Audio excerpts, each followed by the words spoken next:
dans Intermédia, l'émission libre comme le web. Au sommaire de cet épisode, une rencontre. Il est chroniqueur, humoriste et adepte de l'humour noir. Je recevrai le décapant Pierre-Emmanuel Barré. Mais avant cela, un reportage consacré à cet étonnant personnage. Rétrospective.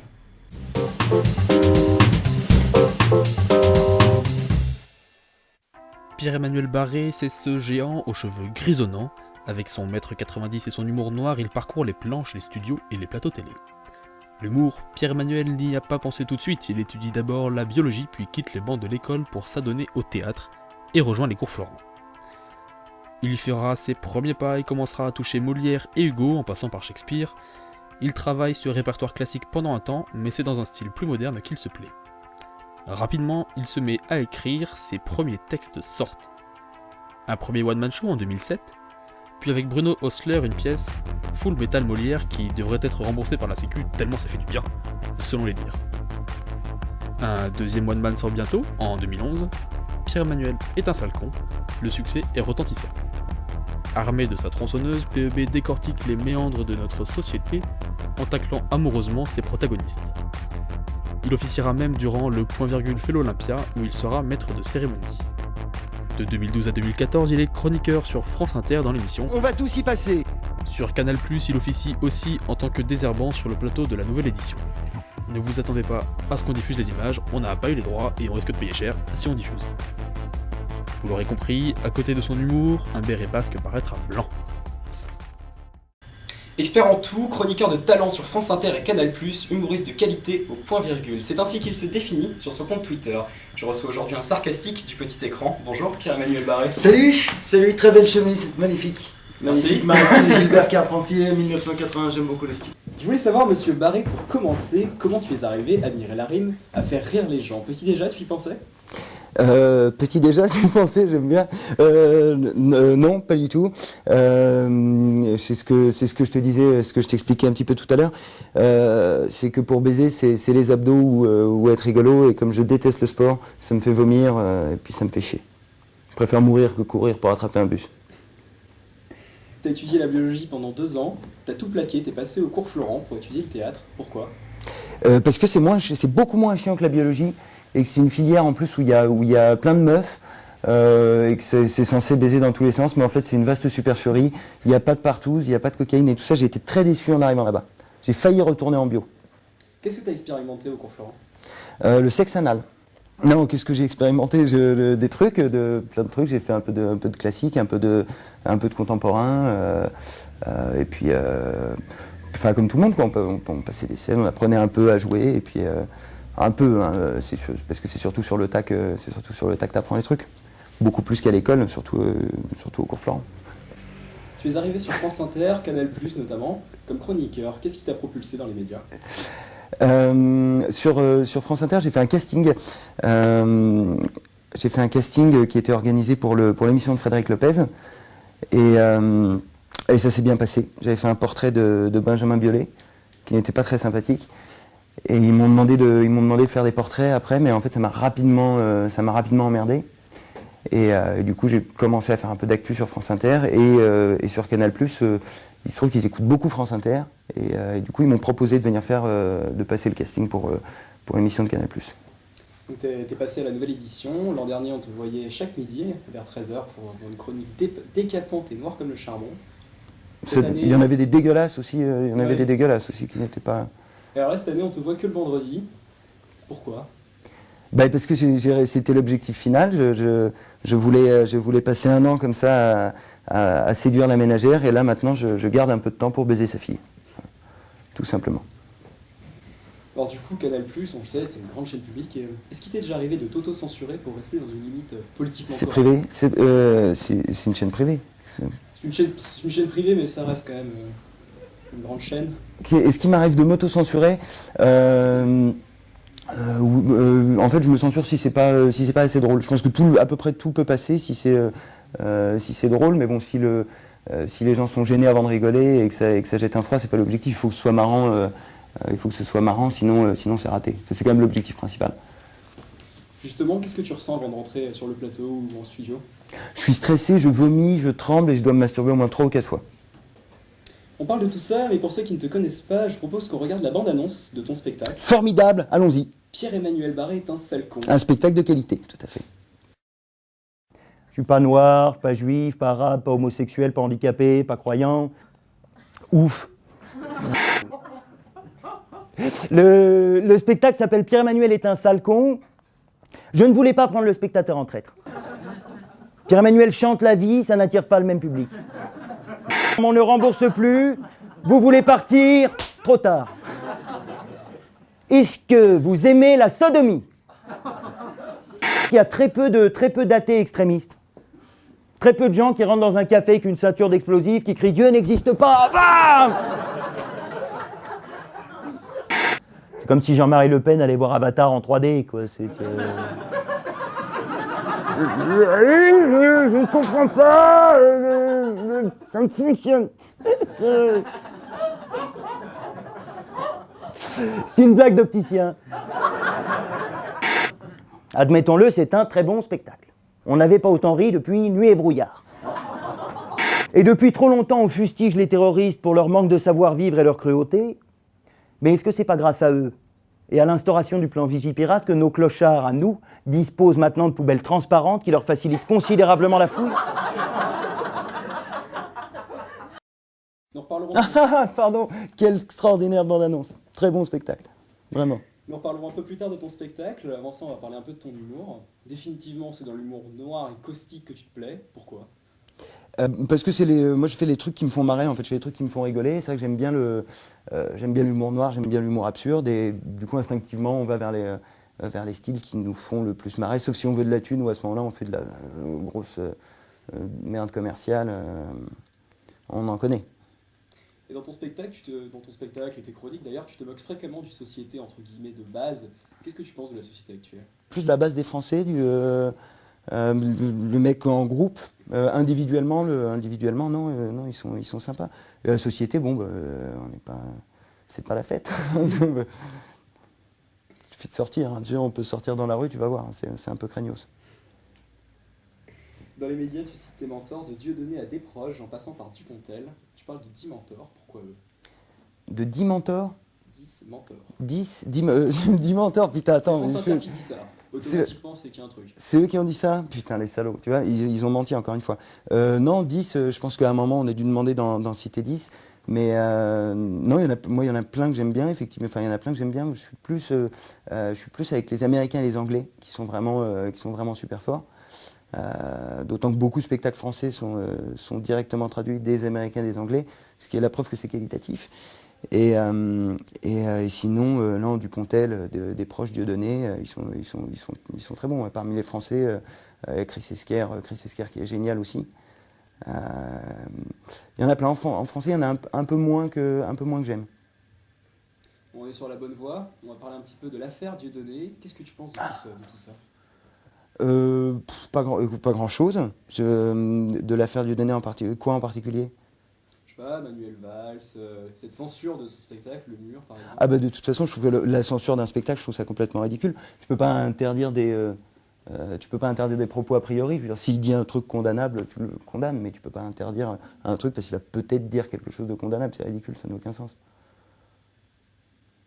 On en a entendu parler, tu dis recevoir des lettres d'insultes, c'est vrai?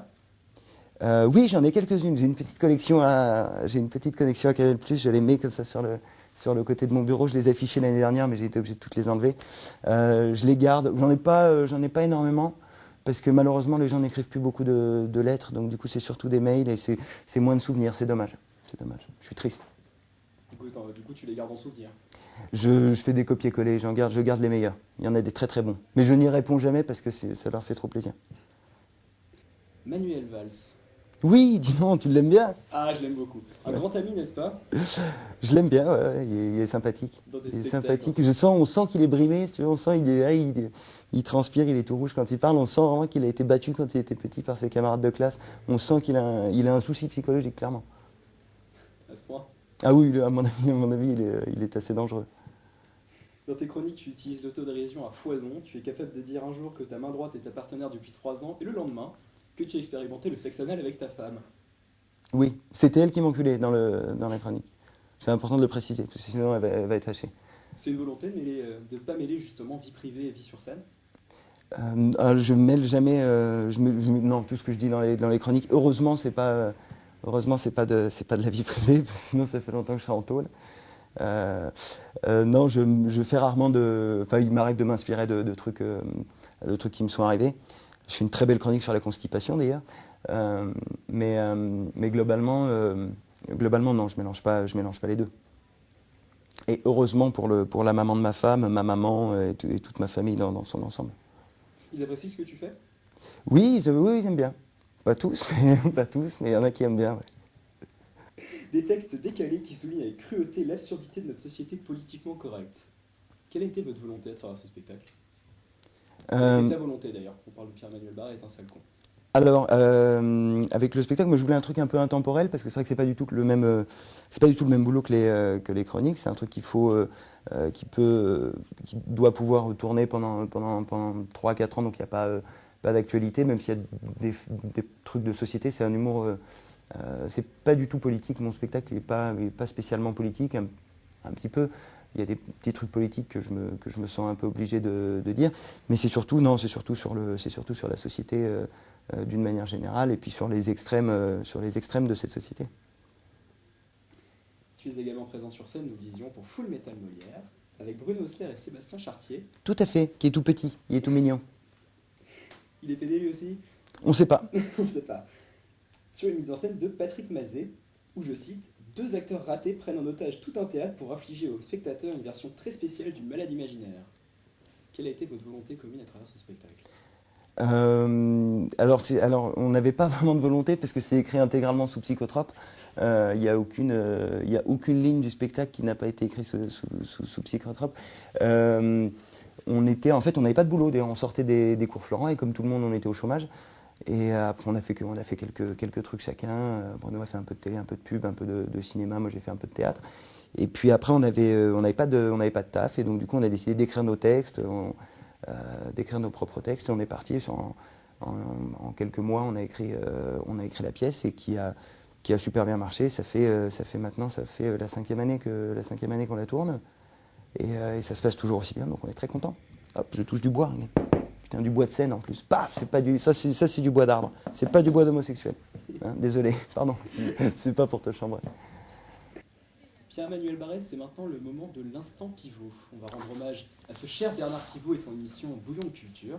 Je l'aime. On l'embrasse d'ailleurs, Bernard, si tu nous écoutes. Je vais te poser 10 questions dérivées du questionnaire de Proust. Le but, ça va être que tu répondes du tac au tac, le plus rapidement possible. D'accord. J'ai le droit d'aller me masturber avant?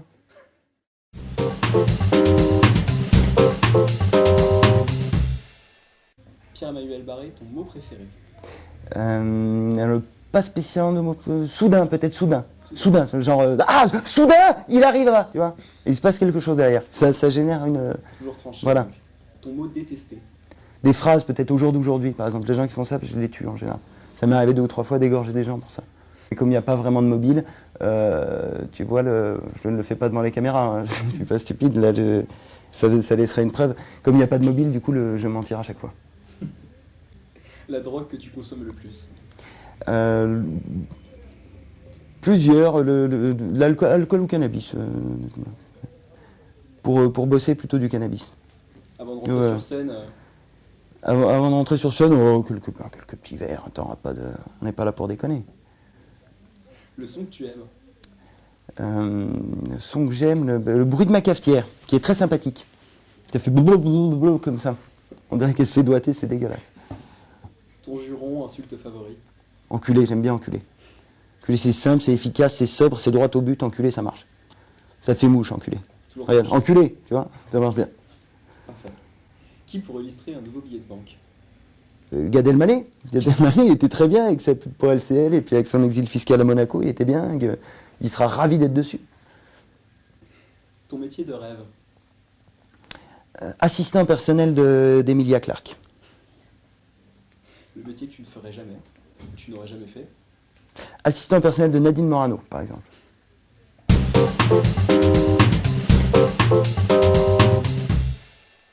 Pierre-Emmanuel Barré. Oui, c'est moi, putain, t'es bon. On le Tu savait t'es pas. pas trompé depuis le début. On le savait pas, on le Ouais. savait pas. On est dans le... La séance de l'appel.